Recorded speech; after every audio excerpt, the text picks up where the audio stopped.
Bonjour à tous et bienvenue sur boursicoté.com pour cette nouvelle analyse technique Forex matières premières.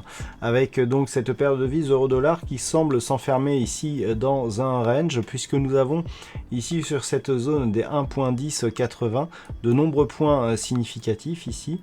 Et là on est en train ici de tester encore une fois cette zone de résistance.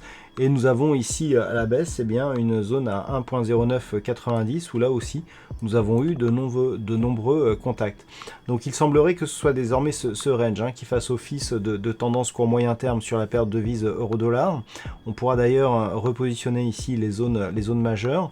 Et donc tant que l'on reste ici sous cette zone, on ne peut pas considérer que l'on reparte en dynamique haussière. Donc pour l'instant ça reste neutre selon ce tracé ici. Par contre toute rupture ici de la zone des 1.1083 pourrait valider un retour ici sur la zone des 1.1110 et dans ce cas là nous permettre de repartir ici dans une dynamique haussière renforcée ici par une configuration en double bottom. Et puis sur le câble, cette fameuse paire de devises livre sterling contre dollar américain, nous avons ici une configuration qui tente à confirmer la phase de temporisation horizontale. Alors depuis quelques temps maintenant, je vous disais qu'on avait eu ici une forte impulsion qui avait très peu été corrigée puisqu'on avait à peine ici entamé le retracement à 23,6% de Fibonacci, une zone de consolidation horizontale ici entre 1.2780 et 1.2970 et cette zone des 1.2970 est en train de céder. On est venu ici tester les points hauts significatifs marqués par la dynamique principale sur la zone ici des 1.3012 et puis il semblerait que l'on se soit affranchi ici assez facilement de cette zone des 1.2970 qui sur cette bougie a même été testée en tant que support. Donc si on valide ici cette sortie dynamique, on pourrait casser ici la zone des 1.3012 et d'un point de vue un peu plus global, on aurait ici donc une sortie de dynamique baissière moyen terme, phase de temporisation, impression ici d'une dynamique, temporisation horizontale et donc poursuite de ce mouvement avec un prochain objectif ici qui pourrait se trouver sur la zone des 1.3340. Et puis sur l'or, là aussi, il semblerait que l'on reparte sur une dynamique haussière. Alors on a un petit peu été aidé par le stress actuel lié autour des dernières déclarations du président américain.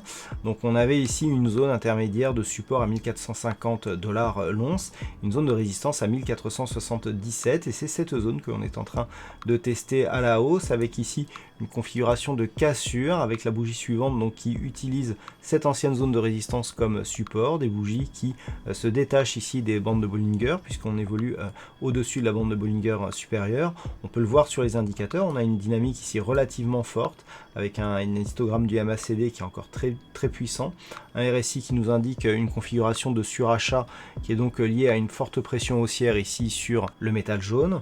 Donc on peut ici valider cette configuration de sortie, auquel cas nous aurions là aussi configuration ici avec cette forte baisse, ici un point haut et une baisse avec deux niveaux de points bas qui sont relativement proches. Le fait que l'on casse ici cette zone intermédiaire pourrait nous repropulser au-delà des 1500 $ l'once.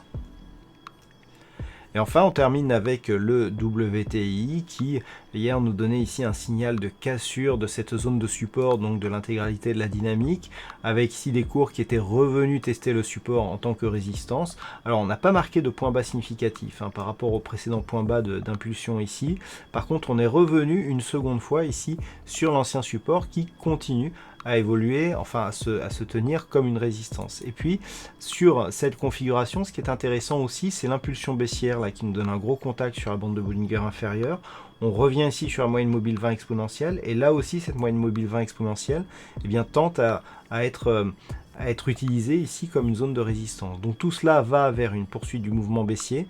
Tant que l'on reste ici sous cette ancienne zone de support qui agit comme résistance et sous cette moyenne mobile, le fait ici de marquer un nouveau point bas significatif sous les 55 $ le baril, validerait une sortie de cette dynamique avec une poursuite possible d'un mouvement baissier qui pourrait être potentiellement puissant.